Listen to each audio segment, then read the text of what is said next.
les grands esprits se rencontrent. Antoine, un de nos auditeurs, nous envoie un message. Il dit tiens, ce serait pas mal de parler de ce machin, protocole MCP, etc. Ni une ni deux. Moi, je parle de ça avec un de nos chroniqueurs, à savoir, par exemple, celui-là, Sébastien. Bonjour. Bonjour, hop là, me voilà. Sébastien, qui me dit juste à ce moment-là, ça tombe bien, j'étais en train de tripoter le bidule pour commander quoi, tes enceintes Sonos ou... Alors, moi, je contrôle mes enceintes Sonos, mon amplificateur et la base de données de musique d'Apple, mais j'explique Voilà. tout ça. Ouais. Alors Ars Technica a titré il y a pas tellement longtemps un article sur ce protocole en disant que c'était l'USB-C de l'intelligence artificielle. C'est un peu ça en fait, c'est une bonne comparaison. L'USB-C ou l'API peut-être aussi de l'intelligence artificielle. Ouais. Un peu les deux, hein, c'est un peu. Donc ça c'est un peu le point de départ de la réflexion. Et puis on s'est dit si on est déjà trois à s'y intéresser, Antoine, toi et moi, peut-être que ça en intéressera un quatrième ou un cinquième. Enregistrons un hors-série pour cette semaine. Ça tombe assez bien. On n'avait rien prévu. Et c'est le sujet chaud du moment, à moins de vivre dans une cave ou de pas s'intéresser à l'IA, ce que je peux comprendre. Mais si on s'intéresse à l'IA, tout le monde parle d'MCP depuis 2-3 semaines. C'est la folie, ça sort dans tous les sens. Ça, MCP et le principe d'agent aussi. C'est ça qui ressort le plus dans les conversations. J'ai marqué, on parle de concept agentique et non pas argentique. Parce que même certaines intelligences artificielles se trompent. J'ai vu ça il y a pas longtemps. On commence par quoi, Sébastien? C'est quoi un agent? Oui, par exemple. C'est quoi l'IA agentique, tout simplement? Ouais. C'est comme toujours en informatique, on prend des vieux concepts et on les recycle, on remet une couche de peinture fraîche dessus, un nouveau nom, et hop, on a un nouveau truc qui peut faire le buzz. Non, mais j'exagère un peu, mais on a déjà tous utilisé ChatGPT, etc. Et on se souvient que au départ, c'était essentiellement, j'envoie une question, il me fait une réponse, j'envoie une question, il me fait une réponse. Ça s'est amélioré après, je peux envoyer du texte, il me fait un résumé, il peut dire ce qui manque dans mon texte, etc. Mais ça reste une conversation. C'est un assistant, et un assistant m'assiste. Tandis qu'un agent, Magente. il agit. Oui. Parce que qu'est-ce qu'on aimerait bien avec ChatGPT ou avec tous les autres, hein. Je prends ChatGPT juste comme exemple parce que c'est dans le langage courant, ça devient un peu synonyme d'IA générative. Ce qu'on aimerait bien, c'est que il soit pas limité en connaissances là où on a arrêté de l'entraîner, c'est-à-dire il y a 3, 4, 5, 6 mois, mais qu'il agisse sur des sources de données chaudes. ChatGPT, c'est quoi la météo demain à Lille? C'est quoi le cours de la bourse de l'action d'Apple? Réserve-moi une table dans un restaurant, ceci. Donc tout ça, il peut pas faire parce que c'est un modèle statistique qui met des mots l'un derrière l'autre. On a déjà expliqué ça plein de fois. Donc un agent, c'est quoi? C'est du code dans sa forme la plus simple. C'est du code. Dans un autre métier, on appellerait peut-être ça un microservice. Ou si vous avez développé en Java avant, vous appelleriez ça un EJB, un Java Beans. Pour les plus vieux comme moi qui ont des cheveux blancs, on se souvient de Corba, de Com, de Decom. Chaque fois, l'idée est la même. C'est avoir un morceau de code réutilisable, séparé, qu'on peut déployer séparément du reste, et que quelque chose peut orchestrer entre eux, appeler le premier, puis appeler le deuxième, pour réaliser une tâche. Et pourquoi c'est nouveau? Parce qu'on a mis un autre nom dessus, parce que l'orchestration est différente. Ce sont les large language models qui peuvent faire l'orchestration, mais je vais y venir, je vais expliquer comment ça marche. Mais sur sa forme la plus simple, un agent, c'est un morceau de code qui tourne quelque part, sur votre laptop, dans le cloud, etc. La grosse différence, c'est qu'un agent peut être aussi quelque chose d'intelligent, c'est-à-dire il peut être un client d'un large language model et appeler d'autres agents. Enfin, la limite, donc l'agent, retenez pour le moment, c'est du code pour faire quelque chose. Un large language model tout seul ne peut rien faire. Il y a son client, une interface web dans laquelle on tape, qui envoie des questions, il y a le modèle qui nous répond, mais il peut rien faire. Si on veut faire, on a besoin d'appeler du code, et ça, c'est des agents, et c'est là, à mon avis, que va trouver la vraie valeur métier, les use cases qu'on cherche depuis 2 ans. C'est là qu'on va trouver la valeur de l'utilisation des systèmes d'IA. Parce qu'il est capable de prendre de l'autonomie aussi, par votre conséquent, enfin en quelque sorte de l'autonomie.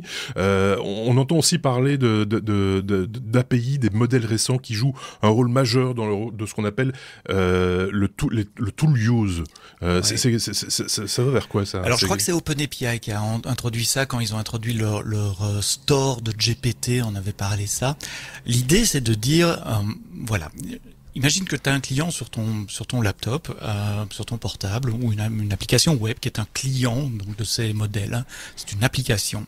Et cette application, elle a à ses dispositions une série d'outils. d'API. Par exemple, j'ai une API qui me donne la météo et j'ai une API qui me donne le cours de la bourse. Ce que je vais dire avec ToolUse, ToolUse c'est une API que mon client qui parle avec le Large Language Model va utiliser pour dire au Large Language Model quels sont les outils qui sont à ma disposition. En gros, au lieu de leur envoyer une question « Hey, salut, comment ça va ?», la première chose que je vais leur envoyer, mais pas moi, l'application que j'utilise, c'est une liste de tous les outils. Me dire voilà, j'ai un outil qui s'appelle GetWeather qui permet de retrouver le temps, la météo, dans le sens de la météo, et qui prend comme premier paramètre le nom de la ville. Et donc c'est une description en langage naturel. Et ça c'est un peu magique, parce qu'avant, je parlais de microservices avant, il fallait des descriptions très formelles. Où se trouve le microservice, quel est son nom, quel est le nom. Mais si on peut être vague. Les types. Si on peut être vague. On dit voilà, le premier paramètre c'est une ville, le deuxième peut-être longitude, latitude, et celui-là est optionnel, mais c'est décrit en langage naturel. Et donc on lui fait une liste des outils à sa disposition, et on lui envoie ça en même temps que la question. Donc si ma question c'est quelle est la météo à Lille demain, et je lui envoie, c'est un format JSON, dans la requête, en même temps que le texte, je lui envoie la liste des outils. Et bien là, les modèles d'aujourd'hui, ils sont suffisamment intelligents, quote intelligents, ils sont capables de raisonner, quote nouveau, entre guillemets, pour dire, je connais pas la météo à Lille aujourd'hui, mon entraînement s'est arrêté il y a 3 mois. En revanche, dans ma panoplie d'outils, j'ai vu que vous avez un outil qui s'appelle GetWeather, appelez-le avec comme premier paramètre Lille. Alors lui, il peut pas faire ça, il peut pas appeler un outil, c'est un langage modèle. Tout ce qu'il met, c'est des mots les uns derrière les autres. Et donc il me renvoie la réponse, mon client, l'application sur mon laptop va recevoir une réponse qui est pas une réponse texte à afficher à l'utilisateur, moi, mais qui est dit, utilisez tel outil. Et donc le client, qu'est-ce qu'il va faire? Il va appeler l'outil, il va appeler l'API, machin, comment, ça on sait pas, on va y venir, c'est là que MCP devient intéressant, mais il va appeler l'outil, donc, et il va renvoyer le résultat de l'outil brutes telles quelles sont essayées d'interpréter au Large Language Model. Donc si tu te reçois un gros JSON qui dit voilà Lille 14 degrés autant en Fahrenheit, vitesse du vent, machin, ensoleillement, tout en JSON, tout avec des chiffres, j'essaye même pas de regarder. Je prends en tant que développeur, je prends ce truc qui m'a été rendu par les sur les données brutes, je renvoie au modèle exactement. Et le modèle avec ma question originale, la liste d'outils, le fait qu'il m'a dit d'utiliser un outil et le résultat que mon client lui donne, lui il est capable d'aller tout regarder et de faire ce qu'il sait faire très très bien, une très jolie phrase. Le temps demain à Lille sera légèrement brumeux avec des températures maximum de 16 degrés, un léger vent de sud-ouest de 16 degrés, etc. Et donc il va donner la réponse sur des données chaudes, sur des données réelles. Là j'ai parlé de la météo, ça change tout le temps, ça peut être les cours de la bourse, ça peut aller interroger une base de données, etc., etc. Donc ToolUse, c'est un modèle introduit par OpenAPI, un modèle d'API pour parler avec le modèle qui permet au modèle de dire « Je connais pas la réponse, mais vous avez un outil pour le faire, vous avez une API pour le faire. Appelez cette API-là, donnez-moi ce qu'elle a répondu, et alors là, je vous ferai une réponse. » Donc ça devient un chef d'orchestre, quelque part, avec, en allant chercher dans les tiroirs les différentes informations dont tu as besoin pour faire des phrases, quoi. En fait, exactement. Et j'ai un super exemple. La première fois que j'ai utilisé ça, les ToolUse que je faisais, les tools que j'avais, c'était juste des fonctions Python sur mon laptop. D'accord. Par exemple, j'ai adoré cet exemple, une fonction qui calcule un cosinus, une fonction qui calcule un sinus. On sait que les large language models sont très nuls pour faire des maths. Ils pensent savoir parce qu'ils répondent avec beaucoup d'aplomb. Ils répondent à côté. C'est pas des calculent pas. En fait, ils calculent pas. Ils donnent des réponses qui sont classiques. Voilà, on va dire ça. Exactement. En revanche, avec ToolUse, je lui dis voilà, j'ai un outil cosinus à ma disposition, j'ai un outil sinus. Donc je lui demande calcule-moi le cosinus d'un angle de 90 degrés. Pof, il me sort la réponse. Il me sort pas la réponse. Il me dit utilisez l'outil. J'appelle l'outil, je lui rends le résultat et il me fait une phrase avec le résultat. Mais là où ça m'a épaté la première fois que j'ai utilisé ça, ça devait être il y a 1 an à peu près, je lui ai dit calcule-moi la tangente. Et il n'avait pas d'outil tangente. En revanche, si vous avez des souvenirs de trigonométrie, la tangente c'est cosinus divisé par sinus. Ou l'inverse, je sais jamais. Pardonnez-moi si je me suis trompé. Et là, il a été capable de dire je n'ai pas l'outil tangente, mais vous avez cosinus et sinus. Donc d'abord appelez-moi cosinus. Je lui appelle le cosinus, je lui renvoie. Ensuite, appelez-moi sinus, je lui appelle le sinus. Et là, il a combiné les deux, il m'a donné la tangente et cosinus, machin, etc.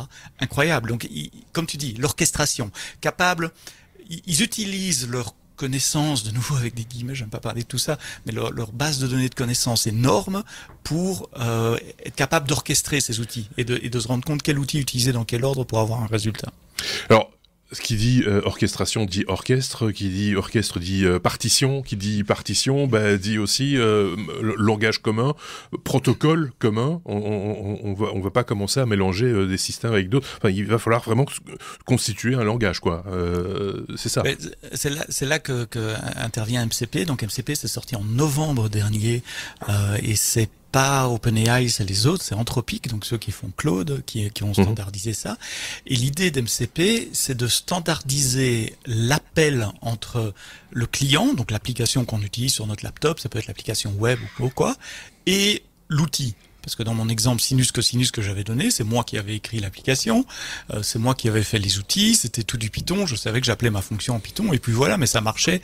Si je voulais publier cet outil fantastique que j'avais fait qui calcule un cosinus, il fallait que les gens se mettent à mon langage de programmation et l'installent, etc. Il n'y a pas de standard entre le client et le serveur, ça y est, j'ai lâché un gros mot, l'outil qui sert la fonction.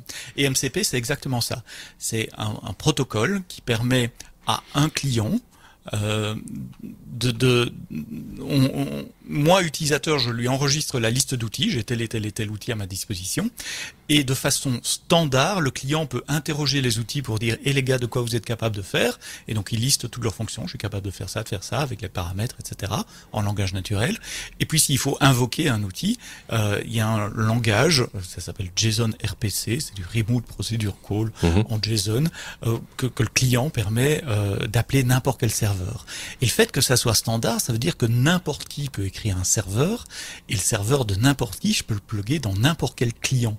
Et les clients MCP aujourd'hui, c'est plutôt les outils développeurs, c'est Visual Studio Code, c'est Cursor, l'application desktop d'Anthropic, il y a une application qu'on peut télécharger sur son Mac, comme ChatGPT, mais l'application desktop d'Anthropic permet également de déclarer des serveurs, c'est un petit fichier de configuration qu'il faut rajouter en disant, voilà, j'ai tel MCP serveur, tel MCP tel serveur, tel MCP serveur.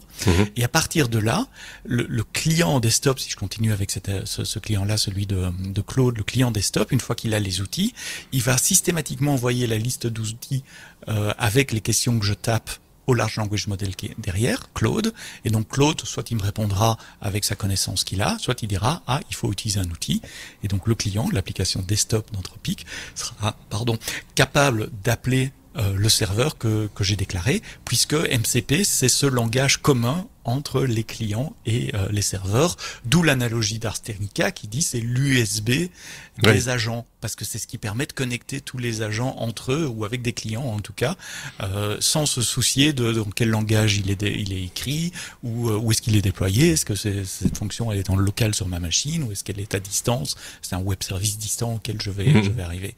Et donc MCP, c'est simplement ça. C'est très très simple, je suis dans l'aspect d'MCP depuis 2-3 jours, parce que je développe là-dessus, donc je vais vraiment regarder le détail de l'aspect. C'est tout con, il fallait y penser comme souvent, mais c'est juste un langage, un format JSON pour qu'un client appelle du code local ou du code distant, on va y venir dans une seconde, et que ce code distant réponde avec les paramètres. C'est tout. Mais c'est standard, ça a le mérite d'exister, et ça fait le buzz, comme je disais tout à l'heure, depuis des 3-4 semaines. Oui, parce que c'est un standard qui est en cours d'évolution, de déploiement, on va dire, parce que ce ne sont que quelques acteurs qui sont à l'origine de ce standard. Alors, sur base c'est toujours qu'un fichier JSON un peu formaté particulièrement, mais ça, un peu comme le flux RSS est un XML un peu tripoté. Donc, on est dans la même idée. Il faut de l'adoption maintenant. Exactement. Mais l'adoption, justement, elle est là. Depuis un mois, ça fait le buzz, alors que ça fait 6 mois que c'est sorti. Il a fallu un peu de temps. Toujours, mais bon, même, ça vient de sortir il y a 6 mois, et vu l'adoption maintenant, c'est déjà incroyable. Le protocole est très simple. Ils ont sorti aussi, donc c'est Anthropic qui a créé ce protocole, des SDK, donc des kits de développement pour les développeurs dans tous les langages, JavaScript, Python, Java, .NET, Rust, Go, Swift, il y en a la panoplie. Tout le monde. Donc, quel que soit notre langage de programmation, je peux écrire un serveur MCP, c'est-à-dire quelque chose qui est capable d'agir sur mon environnement, et je peux écrire un client MCP, quoique la plupart des gens n'écrivent pas des clients, mais utilisent des clients existants, l'application desktop de Claude, par exemple.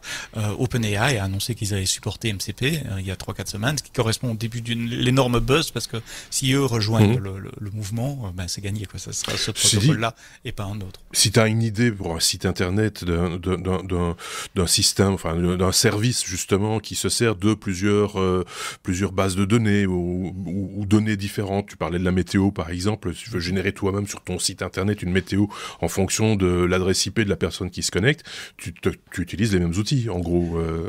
Exactement, combiné avec la force des large language models de générer du texte, là où avant mon API météo, enfin et encore aujourd'hui me retourne juste un JSON. Si j'avais voulu écrire un petit texte et une illustration, j'aurais dû écrire beaucoup de code. Là je donne juste le truc à un large language model et il va me faire le texte dans la langue que je veux, éventuellement même l'illustration, etc. Donc ça offre beaucoup plus de flexibilité que les workflows un peu traditionnels de sites web ou d'entreprises qui eux étaient extrêmement formalisés. On pouvait faire un use case et ce use case là, point. Ici la flexibilité du large language model permet de faire tu voulais absolument nous parler des mécanismes de transport, me semble-t-il. Moi ça me fait un peu peur. C'est un peu peur qu'un sujet un peu. Si vous avez bien compris ce que j'ai expliqué, MCP c'est juste un format JSON pour qu'un client puisse appeler des outils en disant « Hey, de quoi tu es capable de faire ou quelles sont les ressources que tu mets à ma disposition ?» Le truc répond et si jamais je dois l'invoquer, appeler une fonction, il y a aussi un format JSON pour passer les paramètres dans un sens et dans l'autre. Cette spécification-là, ça dit pas comment le JSON est transporté entre le client et le serveur. D'accord ? C'est juste le format. Et donc, le mécanisme de transport, pourquoi c'est important ? Il y en a deux pour le moment. Il y a un mécanisme local, c'est-à-dire si le client et le serveur sont sur la même machine, globalement, le client, il va démarrer une application en ligne de commande sur la machine et ils vont se parler par des mécanismes standards Unix qu'on appelle du STDIO. C'est les pipes. Si vous avez déjà fait Unix, on peut taper une commande pipe pour la mettre dans une autre commande. Donc la sortie d'une commande devient l'entrée d'une autre commande et ainsi de suite. C'est un mécanisme extrêmement basique qui existe dans Unix depuis le début, depuis 50 ans dans Unix. Mais là, on reste dans la même machine. Exactement. Dans ce cas-là, c'est très facile à déployer, mais le client et le serveur doivent rester dans la même machine. Alors évidemment, les gens d'Anthropic, ils ont un peu pensé plus loin. Ils ont dit, oui, mais ça serait bien que le serveur il soit sur une autre machine. Et donc, ils ont un mécanisme d'HTTP. On peut streamer du contenu HTTP sur le serveur fait sa tambouille et répond par HTTP. Et là, on revient sur les microservices, les API REST, etc. Classique. C'est ce que j'ai dit au début, c'est un autre nom, mais la technologie est quasiment la même. C'est de l'HTTP, du streaming. On fait passer du JSON dessus plutôt que d'autres choses, mais voilà. En revanche, là, il y a un gros problème, et c'est comme pour les REST services, c'est qui peut appeler un MCP serveur et qui peut répondre. Si je commence à déployer des MCP serveurs, est-ce que j'accepte les requêtes venant de n'importe qui et je réponds à n'importe qui peut-être, ça va me coûter cher probablement. Donc il y a tout ce que l'industrie a défini en sécurité, en authentification, en autorisation depuis des années, doit encore s'appliquer et c'est rarement le cas aujourd'hui. Quand on voit des MCP serveurs, et parce qu'il commence à y avoir des repositories de MCP serveurs, comme des Yahoo à l'époque de sites web, où on avait un annuaire avec tous les serveurs, il y a des listes sur GitHub de serveurs HTTP, de serveurs MCP HTTP, et la plupart sont pas protégés. Un peu comme pour ceux qui ont vraiment plus de cheveux, même pas les cheveux blancs, les BBS, les numéros de téléphone auxquels on appelait, c'était un peu ça. Alors dans la norme, ils ont dit il faut mettre du protocole OAuth, dont on a déjà parlé dans les technos, qui est un protocole standard d'authentification. La réalité en pratique, c'est les kits de développement dont j'ai parlé, l'implémentent partiellement ou pas du tout, et les gens qui font des prototypes et qui jouent avec, pour le moment, l'implémentent pas du tout ou partiellement. Et donc attention, danger, n'allez pas invoquer des serveurs HTTP distants que vous connaissez pas, parce que vous savez pas ce qu'il va vous renvoyer. Et si vous hostez des MCP serveurs pour vous dans votre entreprise, bloquez-les et assurez-vous qu'il y ait que les gens de votre entreprise qui puissent les appeler au minimum, idéalement implémenté au haute. Mais voilà, donc tu vois, les transports, c'est juste comment le JSON va du client au serveur, et pour dire que dans le standard, pour le moment, il y a deux manières, soit en local sur la même machine, les deux process se parlent entre eux, soit à distance à travers HTTP, mais attention dans ce cas-là à la sécurité. La sécurité, tu l'as abordé, on va pas revenir dessus nécessairement. On peut s'intéresser peut-être pour conclure, parce qu'on arrive déjà au bout de cet échange, mais il y aurait énormément de choses encore à en dire certainement. C'est un regard vers l'avenir. C'est quoi l'avenir de ce protocole? Est-ce qu'il va être amendé à un moment donné? Est-ce qu'il y a d'autres intervenants vont certainement rentrer dans la danse, avec d'autres types d'outils également à faire dialoguer avec des intelligences artificielles? Comment ça va se passer? Alors, avant d'aller dans le futur, je voudrais vous expliquer quelque chose que j'ai fait et qui sort un peu du domaine de la météo et des choses comme ça, pour montrer ce qu'on peut faire concrètement avec des agents et des MCP serveurs. On l'a dit en intro, j'ai un peu joué avec ça au moment où tu m'as pingé, et j'écrivais justement des MCP serveurs pour voir ce qu'il y avait moyen de faire. J'en ai écrit 3. Un qui va chercher dans le catalogue de musique d'Apple. J'aurais pu prendre Spotify, mais j'ai pris Apple. Donc, donne-moi des détails sur Bohemian Rhapsody de Queen, par exemple. Il me renvoie son ID, c'est important. J'expliquerai par après, mais l'URL d'une image, un petit texte, etc. Le nom de l'album, sur lequel l'année de publication, les auteurs, etc. Donc ça, c'est un MCP serveur qui a quelques fonctions: search by artist, search by title, etc. Ouais. J'en ai fait un autre qui contrôle mon système de musique à la maison, qui s'appelle Sonos, qui dispose d'une API locale sur mon réseau local. Donc j'ai fait un client de cette API qui est capable de me lister les pièces où j'ai des Sonos, le statut d'un player, dire voilà, dans le living room c'est en train de jouer ça, le volume est à autant, etc. Okay. Il y a une fonction d'augmentation, de diminution de volume. Il y a une fonction de mettre en queue une autre chanson. Donc on donne l'ID d'une chanson, d'où l'importance d'avoir l'ID chez son provider de musique, Spotify ou Apple dans mon cas, soit pour remplacer ce qui est en train de jouer maintenant, soit pour le mettre juste après, soit à la fin de la queue, un peu comme on fait dans l'application quand on contrôle Sonos.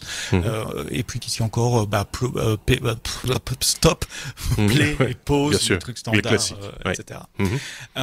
Et juste avec ces deux trucs-là, j'en ai fait un troisième qui contrôle mon ampli, qui l'allume et qui l'éteint, qui va le mettre sur le bon canal, parce que ça m'énervait d'avoir aller penser à allumer l'ampli, et merde, il est pas sur Sonos, il est sur autre chose. Et donc, j'ai pris un client MCP, donc Visual Studio Code, et je lui ai dit dans sa configuration, maintenant tu as ces 3 serveurs en local sur la machine, ces 3 lignes de commande. Et donc, souvenez-vous, les serveurs MCP peuvent se publier eux-mêmes. Donc, il y a une requête MCP pour dire de quoi tu es capable, et donc il retourne la liste des fonctions que je viens d'expliquer avec la liste des paramètres. Et sans rien faire d'autre. Donc, je prends Visual Studio Code, je prends un tout petit fichier de config pour lui dire, voilà, t'as 2 ou 3 agents. Je lui dis même pas, je dis une ligne de description. Ça, c'est un agent qui contrôle Sonos. Ça, c'est un agent qui contrôle Apple Music. Et puis, je peux commencer à poser des questions dans un chat. J'ouvre un chat dans Visual Studio Code, comme on le ferait avec ChatGPT, et je lui dis, qu'est-ce que tu sais sur Queen Bohemian Rhapsody?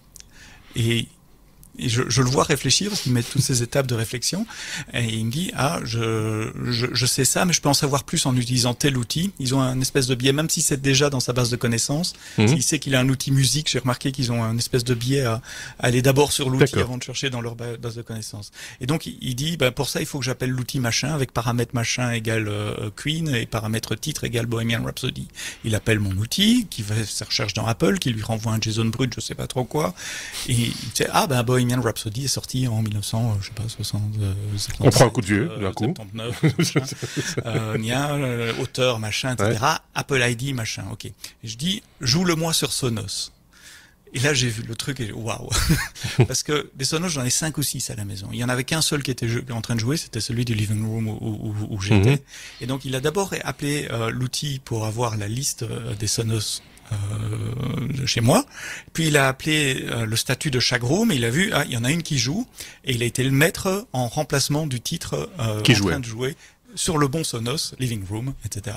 Parce que celui-là était, semble-t-il, était en train de jouer, donc il a pris celui-là. Voilà, c'est ça. Mais ça tombe bien, c'est exactement celui que je voulais. J'ai peut-être eu un peu de bol, il aurait peut-être pu faire autre chose. Puis après, je dis augmente le volume. Et de nouveau, je dois pas dire Sonos ou quoi, juste augmente le volume. Et là, il est capable de dire, il faut utiliser l'outil volume sur Sonos, sur la même pièce, celle qui est en train de jouer, et il augmente le volume. Donc, quand on parlait d'orchestration tout à l'heure, c'est quand même l'orchestration plus, parce que quand on fait des workflows d'entreprise, il aurait fallu codifier, prévoir tous ces use cases à l'avance, si on avait voulu les les coder de façon formelle. C'est un peu ce que fait Alexa 2 qu'Amazon a annoncé il y a quelque temps, qui n'est pas encore disponible en Europe. C'est exactement ça. Ça permet de combiner différents système, agent, je reviens sur ce qu'on disait au début, pour le faire. Et donc, pour répondre à ta question, oui, le l'avenir. futur, oui. c'est les workflows d'entreprise. Imagine ce que ça peut être de, tu reçois un mail, tu le résumes automatiquement. Il te donne les actions à faire, il va chercher dans le CRM, le Salesforce de l'entreprise, le lien avec le client. S'il y a une action à faire, il va le mettre dans ton agenda à la bonne date, avec un rappel, avec le numéro de téléphone du client ou l'adresse email qu'il aurait été cherché dans Salesforce, avec un petit blurb pour rappeler le contexte, etc. À partir du moment où un système a une API, il est intégrable dans ce genre de chorégraphie, d'orchestration. D'orchestration, on va dire ça, oui, c'est pas mieux. la même chose. Et donc, ça va repenser la manière dont on interagit avec l'ensemble de systèmes. Juste après avoir fait ces exemples avec Sonos, je me suis rendu compte que ma voiture avait une API. Il y a des librairies Python pour interagir avec ma voiture. Donc je pourrais faire des trucs genre le matin, si la température est en dessous de 6 degrés et que je compte partir en fonction de ce qu'il y a dans mon agenda à telle heure. Et si tu as cette batterie tu mets le chauffage en route un quart d'heure avant à telle heure. Et j'ai pas besoin de coder cette orchestration. Alors, c'est le large language model qui est l'orchestrateur. C'est une forme de vision de l'avenir. Alors après, ce sera peut-être plus ou moins que ce que tu dis, mais on voit déjà, je voyais, je fais une petite aparté, mais je voyais quelqu'un qui expliquait sur un réseau social, qui expliquait qu'ils avaient intégré l'intelligence artificielle dans tout ce qui était contrôles fiscaux, et ils s'étaient rendu compte qu'ils avaient moins bons résultats que quand ils le faisaient, quand c'était un humain, etc. Parce que justement, l'intelligence artificielle n'est pas humaine, et donc il n'y a pas le flair entre guillemets du contrôleur fiscal. Du contrôleur fiscal. Ça m'a fait rire cette phrase. Ben oui, mais c'est quelque part, c'est vrai qu'il dit, c'est quand même un truc louche. Je vais creuser un peu plus. L'intelligence artificielle ne fait pas ça. Elle ne dit pas ou elle ne pense pas. Donc c'est déjà et creuser un peu plus, ça veut dire quoi? C'est un paramètre en fait. C'est un reproche que je fais à ce reportage, ils ont complètement mélangé l'IA générative du machine learning traditionnel. Là, c'est probablement du machine learning qu'ils utilisent, donc des piles de données, et essayer de dégager des trends statistiques en fonction des données. Et ça, ça prend, ça se tune, il faudra des années probablement pour avoir la bonne connaissance. Mais oui, actuellement, d'après ce reportage-là, on peut le citer, hein, oui? Non? Je sais pas, j'ai même oublié de quoi il s'agit. C'était Cache Investigation sur France 2 cette semaine. Il est disponible en replay. Moi, j'avais vu juste quelqu'un qui le relayait, donc. Ok, d'accord. Et donc, mais voilà, mais c'était tout ça pour dire, il n'y a peut-être pas de rapprochement avec le protocole MCP dont on parle aujourd'hui. Mais quand on se projette dans l'avenir, s'agissant des intelligences artificielles, on a toujours un peu tendance à lui prêter une intelligence qu'elle n'a pas encore, ou n'a pas du tout, ou n'aura peut-être jamais. On n'en sent que rien, et de se dire ça va être formidable, mais est-ce que les résultats seront meilleurs? Et puis vient avec ça évidemment tout ce qui est l'aspect énergétique, de dépenses d'énergie d'une intelligence artificielle et autres, et on se rend compte aussi que finalement l'humain ne dépense pas énormément d'énergie pour faire un travail fort semblable en fait. Donc c'est toutes ces pièces-là qu'il va falloir remettre dans le puzzle à un moment donné et faire les comptes, quoi. Effectivement, je vais pas aborder l'aspect énergétique de tout ça. L'humain consomme de l'énergie aussi, c'est de la vache et du poisson et des œufs, mais entre autres, sauf pour les végans. Mais mais oui, tout ça a un coût.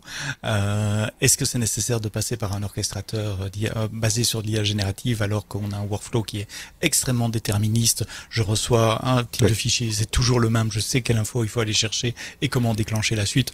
Non, probablement pas. En plus, si ça marche, ma tendance c'est de dire ne le changez pas. En revanche, ça ouvre la porte sur des nouveaux workflows qui sont moins déterministes ou des workflows basés sur le langage naturel, comme l'explication que j'ai donnée avec Sonos, ce qui va particulièrement bien avec les assistants numériques qui ont pris un coup de vieux avec tout ça, hein, parce que Alexa ou le Google il y a 5 ou 6 ans, ils sont très très loin de faire tout ça, mais pour peu que leurs inventeurs, leur société qui les gère souhaitent introduire ce genre de technologie, ça peut ouvrir une nouvelle porte, pour un bien ou pour un mal, on peut en discuter, dans le concept d'assistant personnel. Ça, l'avenir nous le dira, et c'est bien parce que l'avenir est devant nous. Et donc, le futur ne manque pas d'avenir. Exactement. Merci en tout cas pour cette vision de MCP et de l'ensemble des outils qui l'entourent. Merci à toi, Sébastien. Si vous avez des questions à poser, évidemment, n'hésitez pas. Si vous avez des ressources à nous proposer, des articles ou autres pour encore ajouter de l'information, puisque ici c'est un de nos auditeurs qui nous avait proposé ce sujet, vous pouvez le faire aussi, n'hésitez pas à le faire, et on essaiera de creuser la question ensemble. Merci encore Sébastien, et merci à vous, à très bientôt, salut.